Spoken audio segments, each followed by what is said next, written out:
Hello everyone. Today we're going to learn how to factor polynomials of degree 3 or more. So that's the goal for today, to learn how to factor polynomial functions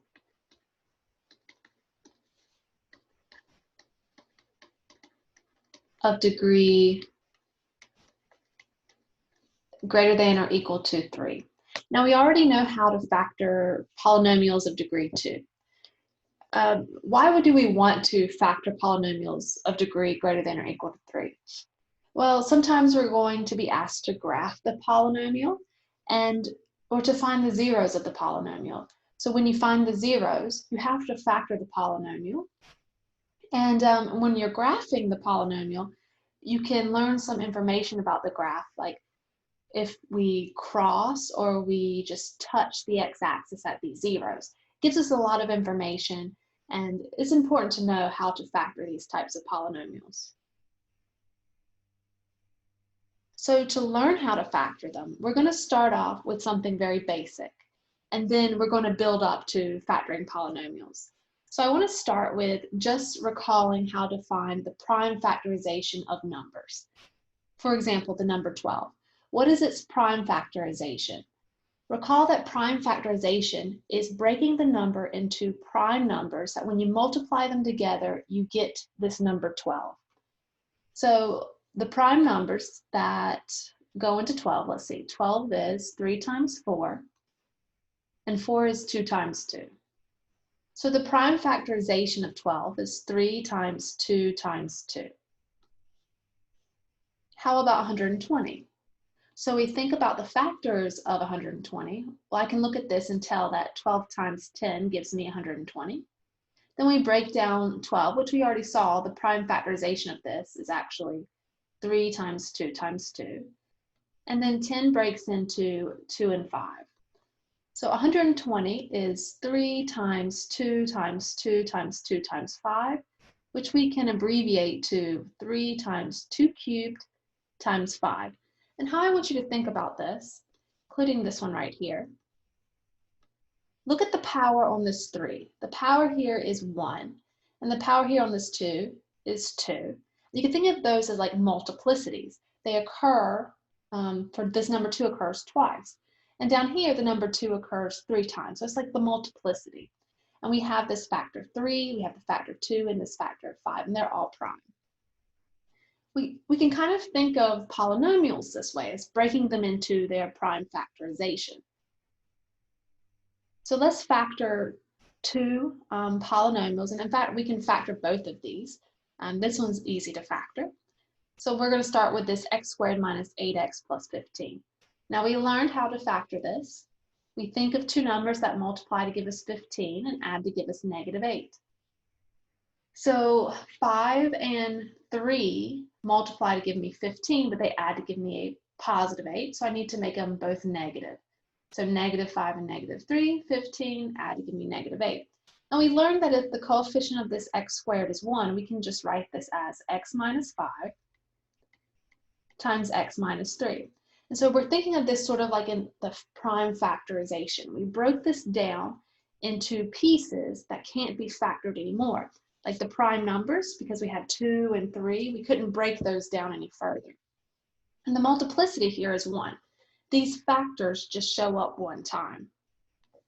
How about this one? X to the 4th minus x squared. Well, first let's take out the greatest common factor, which is x squared. And now we have something right here, which we know how to factor by the difference of squares formula. So this is like the prime factorization, or what we just call factoring, of x to the 4th minus x squared. Notice that x is the same thing as x minus 0. And so that factor 0 is occurring twice, right? X minus 0. So that's why we have this 2 here. That's the multiplicity. And then we have x minus 1 with the multiplicity of 1 and x plus 1 with the multiplicity of 1. Now we're going to talk about the division algorithm for polynomials. I'm going to start it off by looking at just dividing regular numbers And then we're going to move to polynomials. So what is 15 divided by 3? Well, we know that's equal to 5, right? Because if we multiply both sides by 3, we get 15 is equal to 5 times 3. So 3 goes into 15 5 times with a remainder of 0. Another way you can write this is 15 over 3 is 5 with the remainder equaling 0. Now what if I take 15 and I divide it by 4? What do I get? Well, 4 goes into 15, let's see, 3 times, and then we have a remainder of 3, right? So 15 over 4 is equal to 3 plus 3 over 4. So we take the remainder and divide it by the divisor here. So if we wanted to write 15 over 4 as a number with a fraction, we say this is 3 3/4. So 3 times 4 is 12, add 3 to that, you get 15. So you get this improper fraction when you convert this to this side. So 15 over 4 is equal to 3 with a remainder of 3.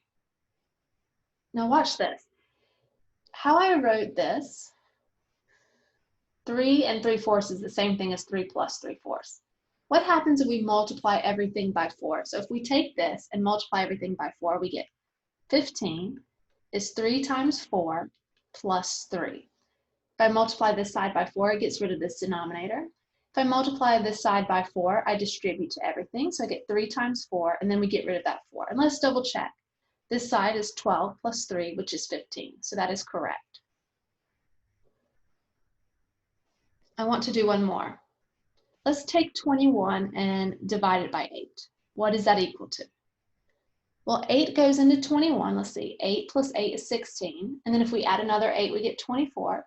So it goes in fully 2 times with a remainder. So 8 times 2 is 16. So 17, 18, 19, 20, 21. We have a remainder of 5. So 21 over 8 is equal to 2 plus we take this remainder 5 and put it over this divisor, which is 8. So 21 over 8 is the same thing as 2 5/8. But I want to focus on this right here. Okay. What happens if I multiply both sides by 8? I'll get 21 is equal to 2 times 8 plus 5. And let's check. This is 16 plus 5, which is 21.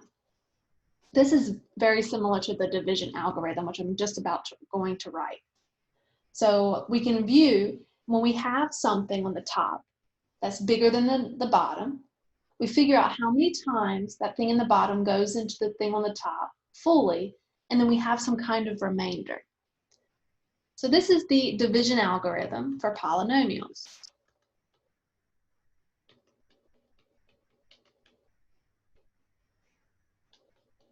I'm going to abbreviate it to like this, polynomials. So if we have a function, f of x, that's a polynomial, and we divide it by g of x, this is going to be equal to q of x plus r of x divided by g of x, just like we did right here. So we have something on the top and something a little less complicated on the bottom. That's going to be g of x, our divisor. Then we're going to get something here, and we're going to call that the quotient, with a remainder on the top. And notice that here, the remainder was smaller than the denominator. Well, that's what's going to happen here as well. We're going to get a remainder that you can think of as being less complicated as the denominator. In fact, the degree is going to be smaller. So let me write this another way. I'm going to write it in this form as well. So we get, if we multiply both sides by g of x, what we're dividing by, we get that f of x is equal to q of x times g of x plus the remainder. Just like this form here. So you have this number, you had this divider, and you multiplied it by the quotient, and then you added the remainder. That's exactly what you're getting here. So let me put little bits of information. This is called the quotient. This g of x is the divisor. You can think of this function, you don't have to memorize this, but we do call this the dividend. And this r of x is the remainder. And I'm going to show you how to take a polynomial and divide it by a less complicated polynomial to get something like this using this division algorithm.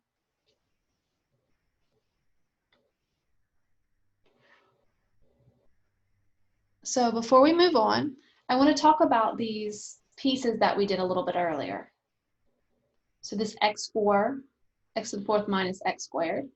You can see that this x squared divides this. And this x minus 5 and this x minus 3, they're factors. So they go into this polynomial. So let me show you what we're going to do. So let me give you some examples. If we take x to the fourth minus x squared and divide it by x squared, what we're going to get, because we know this factors, we saw that x squared times x squared minus 1 was equal to x to the fourth minus x squared. We're going to get x squared minus 1, and there's no remainder. So it's like if I divide both sides by this, I just get this piece here. So there's no remainder here. And if we multiply both sides by x squared, we get x to the fourth minus x squared is equal to x squared times x squared minus 1. However, if we do something like x to the fourth minus x squared divided by x plus 2, this does not divide into x to the fourth minus x squared. So we're going to learn how to solve something like this. We're going to get a remainder. I'm going to show you that. And the reason it doesn't divide is because we know that these are the factors. We had x squared, and we have an x minus 1 and x plus 1. So x plus 2 is not a factor of x to the fourth minus x squared. So we will get a remainder for this problem. Okay. So that's our goal. We're going to learn how to take something like this, and when we divide it by something with a degree that's less than this, what we're going to get is we're going to get some kind of quotient. We're going to get a remainder, and we can put that remainder over x plus 2, just like we did with numbers here. And this r of x is always going to have degree less than what's on the bottom. So degree is less than the divider. So in this case, this would actually just be a number because the degree here is 1. So for the remainder, it would have to have a degree of 0. If the degree on the bottom was 2, then the remainder could be have degree 1 or 0. It just has to be less. And we'll see that in a few minutes. So this is the goal. We're going to find the quotient. We're going to find the remainder if there is one. And we're going to divide these types of polynomials. So how can we find the remainder? There's two important theorems that we're going to look at. They're called the factor theorem and the remainder theorem. So the remainder theorem, let's start with that one.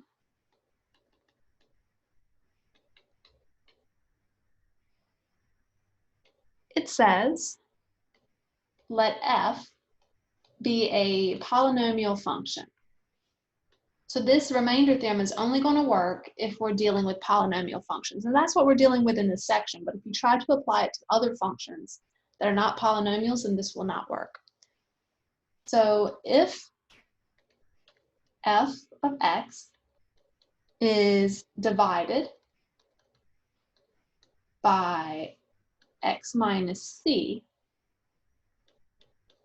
then the remainder is f of c. So we're going to be very specific here. We're taking a polynomial any polynomial you want, and we're dividing it by a polynomial that has degree 1, and it's x minus some number. And so this number can be any real number, but the numbers we're going to look at right now are going to be rational numbers. And the remainder, all we have to do to find the remainder is actually take that c and plug it into the function. We'll do some practice problems. I just want to throw this remainder theorem at you, and then also the factor theorem. So the factor theorem says,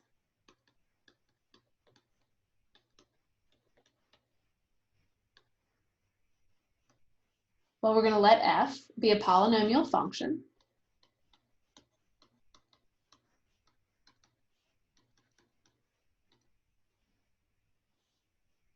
Then x minus c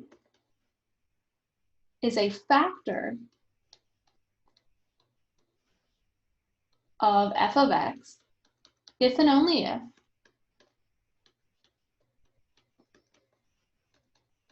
f of c is equal to 0. In other words, there's no remainder. So when we want to find the remainder, now think about numbers here, like when we did the 21 divided by 8. 21 couldn't go into 8 completely. We always had a remainder, and that's because 8 was not a factor of 21. Now, something like 15 divided by 5. 5 is a factor of 15. It goes in there 3 times, and we had no remainder. So this is the same thing. If we have a remainder, which is going to be given by f of c, then this x minus c is not going to be a factor of our polynomial. So like up here, if I scroll back up, when we were doing x to the 4th minus x squared divided by x plus 2, this is going to have a remainder because we know it has no factor. And if we want to figure out what the remainder is, all we have to do, so this is x plus 2. Remember that we want x minus c, so that tells us c is equal to negative 2 because we want x minus something. In order to get plus, it has to be a minus and negative. And if we plug in negative 2 into here, that will give us this remainder. So we have negative 2 to the 4th, which is 16, minus 4, which is 12. So the remainder here is going to be 12. Okay, we're going to talk about how to find the quotient as well. We'll get to that. I'm just trying to explain the remainder at this moment. So let's use this remainder theorem and this factor theorem.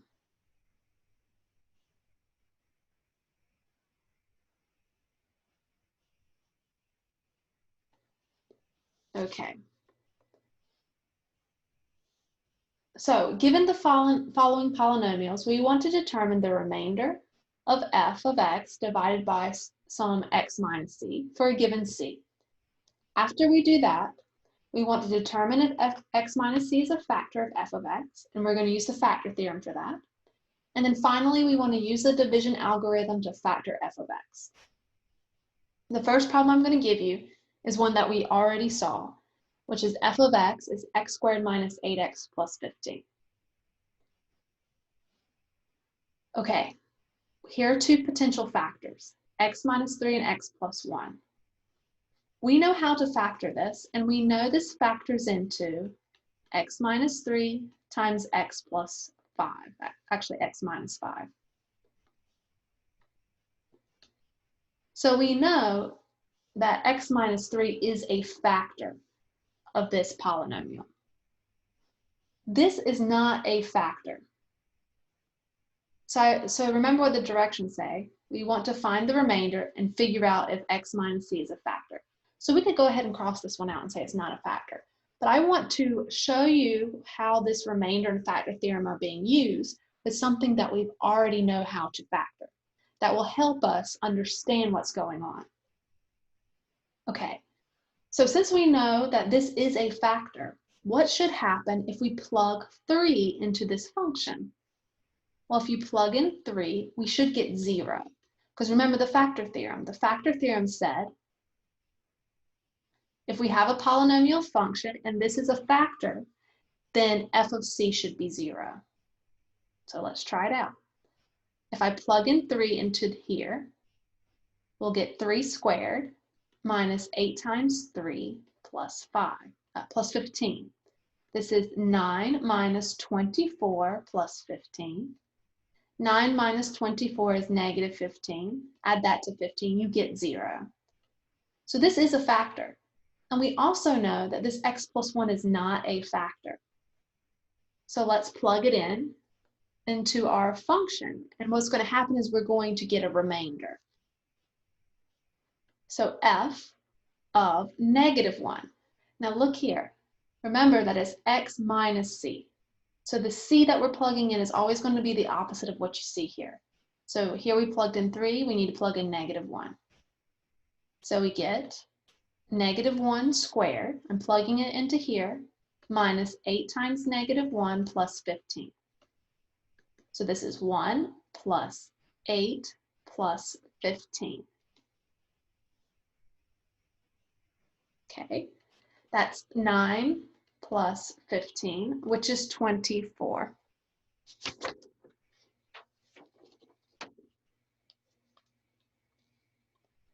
Okay, so what I want to do now is I want to try to factor this using something that you're going to have to use later on with more complicated polynomial functions. Now, I want to recall how we divide numbers. So if we did something like 21 divided by 8, we're going to use long division. How do we figure out what 21 divided by 8 is? So we see, how many times can 8 go into 2? Well, it doesn't go into 2. Then how many times does 8 go into 21? That's 2 times. Then we take 8 and multiply it by 2 and we get 16. Then we subtract 16 from 21 and we put a dot here and then add a 0. So this should be 16. That is 5. And you could keep going if you wanted to figure out the decimal approximation. You see how many times 8 goes into 50.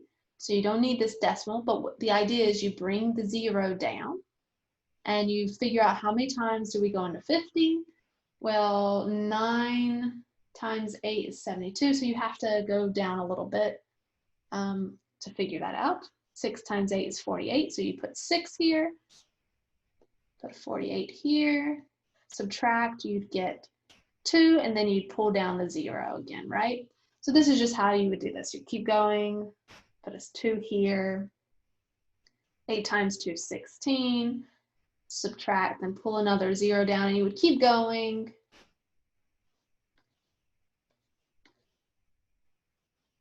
And you would get 5. So that would be the decimal approximation. But what we could do, instead of doing all of this, what I'm going to do is I'm actually going to stop right here. 21 minus 16 is 5, and that's our remainder. So if we erase all of this, we get that 21 divided by 8 is 2 with a remainder of 5, right? That's our remainder.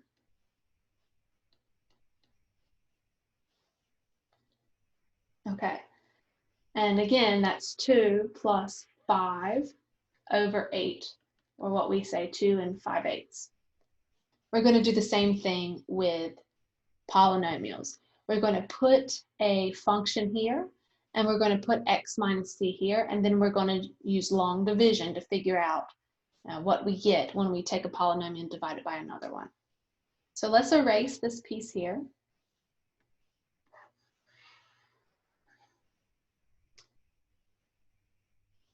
Okay. I'm going to take f of x and divide it by x minus 3. And what we should get is x minus 5 because we know that it is a factor. So I'm going to take f of x, which is x squared minus 8x plus 15, and I'm going to divide it by x minus 3. So x minus 3 here, and I'm going to put the x squared minus 8x plus 15 here. I'm going to put a little room so I don't run into the line above. So we ask ourselves, what do we need to multiply x by to get x squared? Well, we need to multiply by x. So what I'm going to do is I'm going to multiply the x and the -3 by x. And I'm going to write that down here. So we're going to get x squared minus 3x. X times x, and then minus 3x. And just like in regular division, when we just had numbers, we subtract the whole thing. You need to be very careful here because this negative is going to distribute to everything inside this parentheses. That's why I put parentheses here and a negative. A lot of students will just put the negative in front of the x squared and forget to send it to this 3x. All of the signs have to change. So when I distribute this negative, this becomes a positive, okay, because I subtracted the whole thing. And now I draw a line. -8 plus 3 is a -5. And then what I was talking about is we bring that 15 down. Now we have an x, and we ask ourselves, what do we need to add here to get to this -5x? So if we subtract 5, this -5 times x will give us this -5x. So that's what I'm going to put here. And I'm going to take this -5 and multiply it by this +3. And I get, this -3, which will give me +15. Now I do what I did before and I subtract these, which means I have to distribute this negative to both pieces. And what's going to happen is I get this one is going to be positive and this one is negative. And I get 0, which is our remainder. And because we have a remainder of 0, which you could also say no remainder, then x minus 3 factors divides into f of x. And this is what we're going to multiply it by. So f of x divided by x minus 3, which is this x squared minus 8x plus 15 over x minus 3. This is equal to x minus 5. And we knew that. Right here in the beginning, we said x minus 3 times x minus 5 is equal to this. And again, we could take these two pieces, multiply them by x minus 3, and we get x squared minus 8x plus 15 is x minus 5 times x minus 3. Let's try the other factor. Let's see what happens when, instead of dividing by x minus 3, we try to divide by x plus 1. Now we know that we're going to have a remainder of 24. So let's see what happens. So x plus 1, I'm going to erase all of this.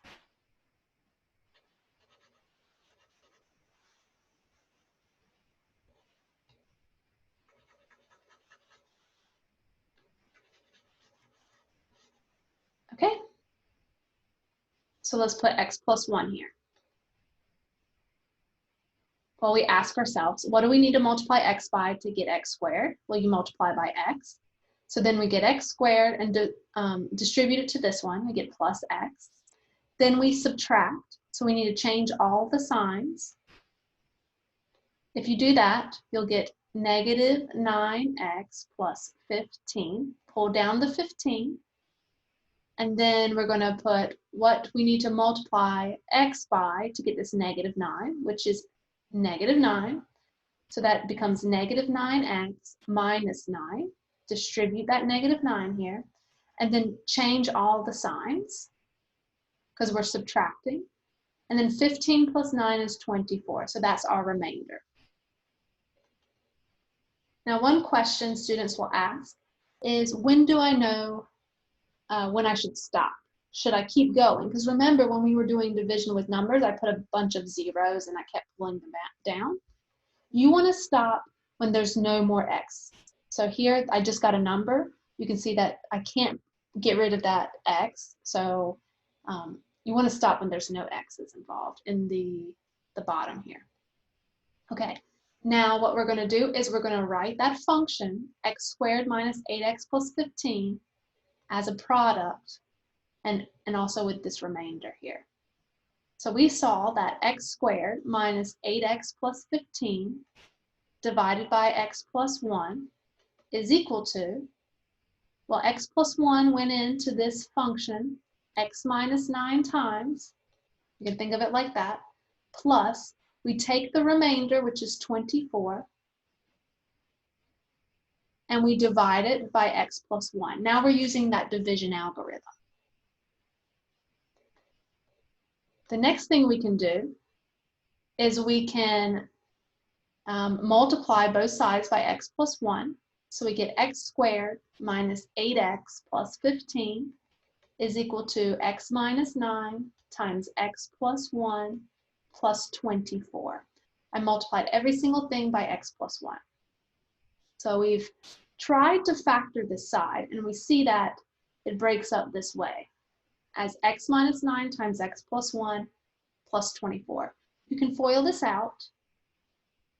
If we do that, we get x squared minus 8x. Then you get a negative 9, and then you add this 24. You'll see that you'll get this 15 by adding these two pieces, and you get exactly what's on the left-hand side. Let's try another problem. Now, this is not something we know how to factor normally. So you can look at the degree here. The degree here is 3. It doesn't have a greatest common factor, so we can't factor anything out. So if I ask you to factor this, you might be a little lost. But what I'm going to do is I'm going to give you some potential factors. Here's x plus 2 and x minus 1. At least one of them is a factor, and we need to figure out which one is a factor. Once we do that, then we can divide and try to set this up into a factored form. So let's start with x plus 2. How can we tell if this is a factor or not? Well, what we're going to do is we're going to plug in the opposite of this number, so negative 2, into our function. Let's see what we get. We get negative 2 cubed plus 2 times negative 2 squared plus negative 2 plus 2. I'm just plugging it in wherever I see an x. Negative 2 cubed is negative 8. This is going to be just a regular 8. And this is negative 2 plus negative 2. You can see that these cancel and these cancel, and we get 0. This is a factor. So x plus 2 is a factor of f of x. Let's see if x minus 1 is a factor. So now let's focus on this piece. So what we're going to do is we're going to plug in 1 into our function. So we get 1 cubed plus 2 times 1 squared plus 1 plus 2. Notice that all of these are positive numbers, right? And the reason I bring that up is I don't even have to figure out what the number is to know if it's a factor or not, because it's not going to be 0. So if it's not 0, then it's not a factor. But if we add them all up, we get 6. And so this is not equal to 0, which tells me x minus 1 is not a factor of f of x. Our next step is to actually factor f of x. So what we're going to do is we're going to take this factor that we know, which is x plus 2, and we're going to use long division, and then we shouldn't get a remainder, and that will at least give us part of the way of completely factoring this function. So let's go with x plus 2. I'm going to put it down here, x plus 2. Let's divide it into this polynomial function. I'm going to copy this. I'm going to put it right here.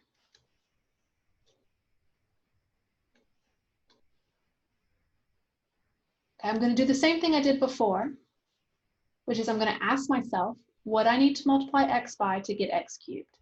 And that's x squared. So it's x squared times x is x cubed, and I also multiply this piece, and I get a 2x squared. Then I subtract everything, so I change all the signs, and if I do that, I get 0x squared. And then you pull down this x. So you don't even have to worry about this x squared here.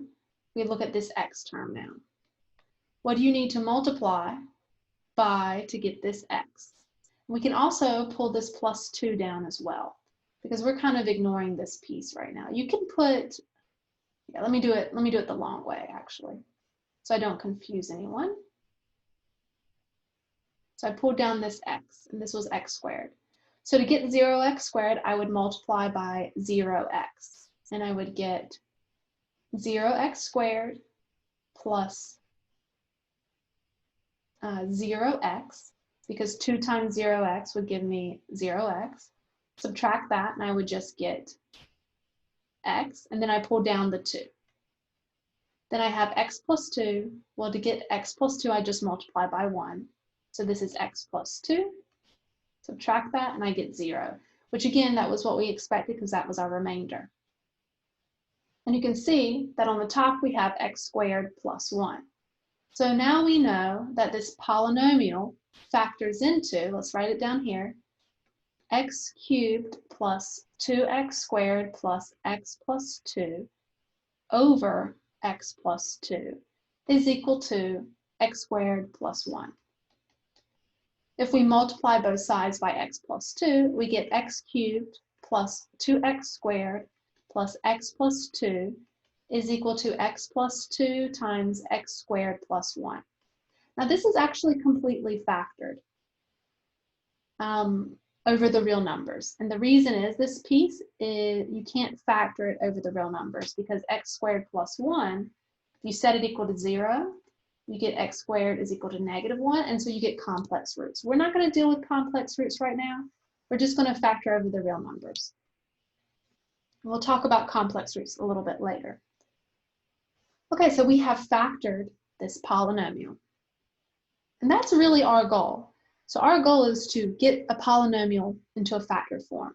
But I do want to do this other potential factor, which we know is not a factor, because we know that this polynomial factors into this now. And you can't break this involving x plus 1 or x minus 1. So let's see what we get when we divide by this other factor here, x minus 1. So what I'm going to do is I am going to erase this piece here.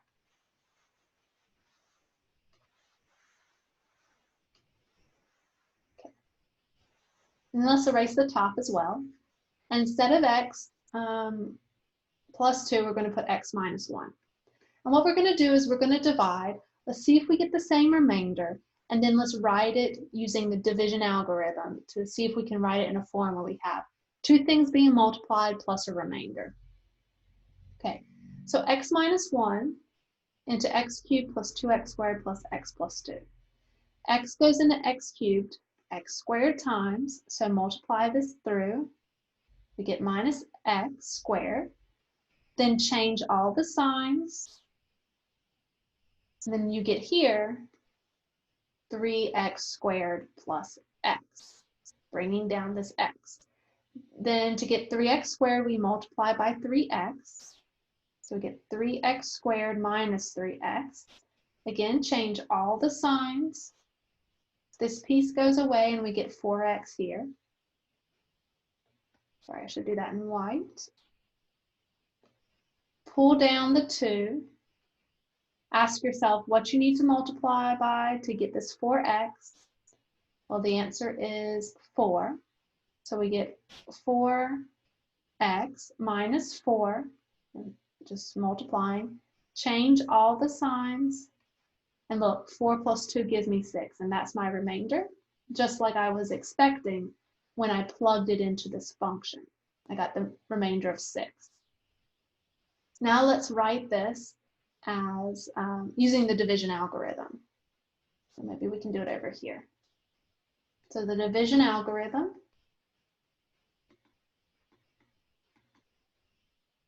says that x